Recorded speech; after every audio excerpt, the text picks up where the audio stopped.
Assalamu alaikum, bienvenue à tous, j'espère véritablement que Kulchi Labas. Kulchi Labas, ou plutôt Kulchi Pages. 624, décapitation du poète Ka'b opposant à Mahomet. Mais c'est ça le problème de Pages. Et il est où le contexte là? On a vu dans la vidéo précédente que ce monsieur-là, Ka'b ibn al-Ashraf, c'était quelqu'un qui insultait le prophète, qui insultait les femmes musulmanes et qui avait incité les Mécois à tuer les musulmans. Pourquoi tu nous dis pas ça? Il nous dit juste opposant à Mahomet. En fait, le problème avec les gens comme Pages, c'est qu'on est obligé d'aller ouvrir leur Bible pour les recadrer. Je vais t'apprendre ta religion, ok? Merci de m'écouter. Ouvre les oreilles, débouche d'abord avec les tampons et c'est parti, écoute ceci. Alors maintenant, écoutons surtout la Bible et mettons-nous en mode Pages. Alors, livre des juges, la Sainte Bible, qu'est-ce qui se passe? L'Éternel leur suscita un libérateur, Éhud. Donc Éhud, il est envoyé par l'Éternel. Qu'est-ce qu'il fait? Il cache son épée sous ses vêtements. D'accord? Il va voir un roi, il lui dit « Oh roi, j'ai quelque chose de secret à te dire. » Donc peut-être c'est un message de paix, on ne sait pas trop. Ensuite, il précise « J'ai une parole de Dieu pour toi. » D'accord? Donc le roi, qu'est-ce qu'il fait? Il fait sortir tout le monde parce que c'est une parole de Dieu, c'est important. Alors Éhud avança la main gauche, tira l'épée de son côté droit et la lui enfonça dans le ventre.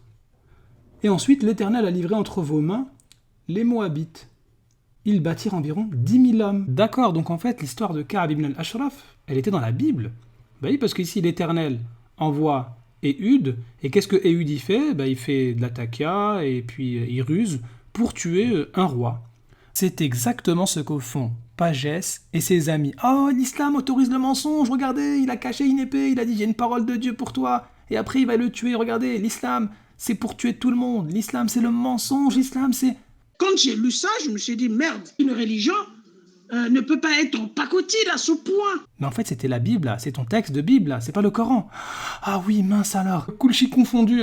Mais pourquoi vous citez pas le contexte? Bien sûr, c'est vrai qu'il y a un contexte. Mais vous ne le faites pas. Donc si moi je fais comme vous, je cache le contexte. Alors que là, le contexte, c'était les enfants d'Israël qui étaient opprimés par ce roi. Donc ils étaient en train de se défendre. Après, il y a d'autres fois, les pagistes, on va les appeler comme ça, eh bien ils nous disent « Arrêtez de citer l'Ancien Testament, mais... calmez-vous. L'Ancien Testament, c'est votre Bible. Et ça représente 3/4 de votre Bible. 75% de la parole de Dieu selon vous. Donc ce sont vos textes à vous. Et d'ailleurs, écoutons Père Pages en difficulté face à un texte de sa propre Bible. Alors c'était une discussion entre chrétiens et puis ils se demandaient mais comment ça se fait que le Dieu de l'Ancien Testament soit différent de celui du Nouveau Testament? Alors, extrait du Deutéronome.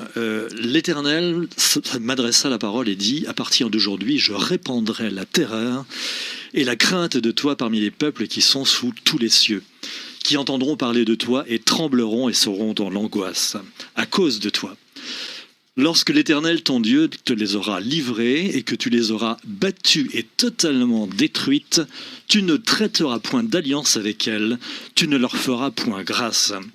Tu ne contracteras point de mariage avec ces peuples, tu dévoreras tous les peuples que l'Éternel, ton Dieu, va te livrer, tu ne jetteras pas sur eux un seul regard de pitié.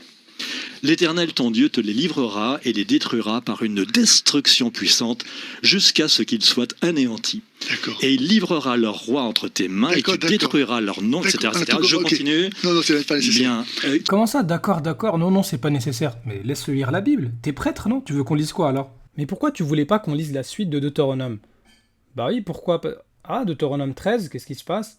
Verset 6, si ton frère, fils de ta mère, ta fille, la femme qui repose sur ton sein, et te dit viens on va adorer d'autres dieux, d'accord, qu'est-ce que tu vas faire? Tu feras mourir cette personne, tu lapideras cette personne, et tu seras le premier à lapider cette personne-là. Ok, d'accord. Ah oui, je vois pourquoi tu voulais pas qu'on lise la suite. Ensuite, si des gens pervers sortent du milieu de toi et te disent allons adorer d'autres dieux, qu'est-ce que tu fais? Ok, en gros tu vas tuer tout le monde, et puis tu vas même brûler entièrement la ville. Ah oui, il fallait pas lire la suite, c'est vrai. Si maintenant on va dans Deutéronome 20, donc qu'est-ce qu'il fallait pas lire selon le Père Pages? Quand tu t'approcheras d'une ville pour l'attaquer, tu lui offriras la paix, et puis bien sûr elle te sera tributaire.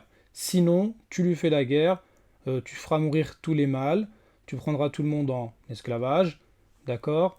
Et puis concernant les villes proches de Jérusalem, tu ne laisseras la vie à rien de ce qui respire.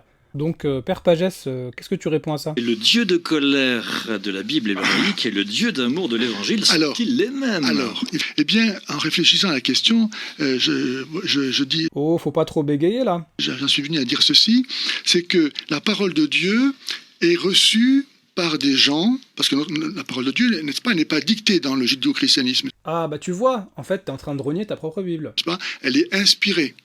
Donc ce sont des gens qui reçoivent la parole de Dieu en fonction de ce qu'ils sont, de leur culture, de leur mentalité, de leurs fautes, de leurs limites, etc. Donc ils les comprennent plus ou moins bien. Non, essaye pas de t'échapper. Ah non. C'est vrai que dans l'Ancien Testament, il y a certains ajouts, mais il y a des paroles, notamment dans la Torah et dans Deutéronome, où c'est écrit texto, l'Éternel dit : faites ça, faites pas ça. Donc là, c'est pas des gens qui ont plus ou moins bien compris, c'est l'Éternel dit. Donc autrement dit, c'est Jésus selon toi, puisque pour toi, Jésus est Dieu. C'est donc Jésus qui a ordonné tout ce qu'on vient de voir juste avant. Et d'ailleurs, ce qui est étonnant, c'est que quand on ouvre le Nouveau Testament, premier évangile, parmi les premières paroles de Jésus, eh bien il cite le Deutéronome. On le voit ici, on le voit également là, Deutéronome 6 qui est cité, encore une fois, Deutéronome 6 qui est cité, et lorsqu'on pose la question à Jésus, c'est quoi le plus grand commandement ?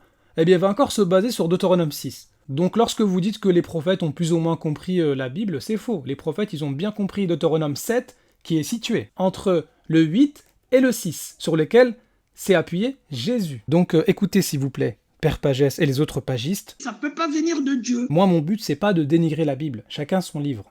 Lorsque vous venez en nous disant « Oui, le Coran, votre prophète a fait », et vous voulez même pas écouter nos réponses, vous voulez même pas regarder le contexte, eh bien dans ce cas-là, il faut assumer. Il faut être capable d'ouvrir votre propre Bible. Ah non. Et ce qui est étonnant avec Pagès et les autres pagistes, c'est que non seulement ils ont renié leur propre Bible, mais ils ont également renié le Dieu qu'ils adoraient. Puisque quand on va leur poser la question « Mais finalement, les enfants d'Israël, comment ils ont fait pour aller prendre la Terre Sainte ? Est-ce que c'est bien Dieu qui leur a donné le pouvoir de le faire ? C'est bien l'Éternel. » Écoutons sa réponse étonnante. Quand tu prends la conquête de Canaan, Oui. c'est pas les Hébreux qui ont décidé, lorsqu'ils sortent d'esclavage, 4 siècles d'esclavage, d'aller en Terre Sainte.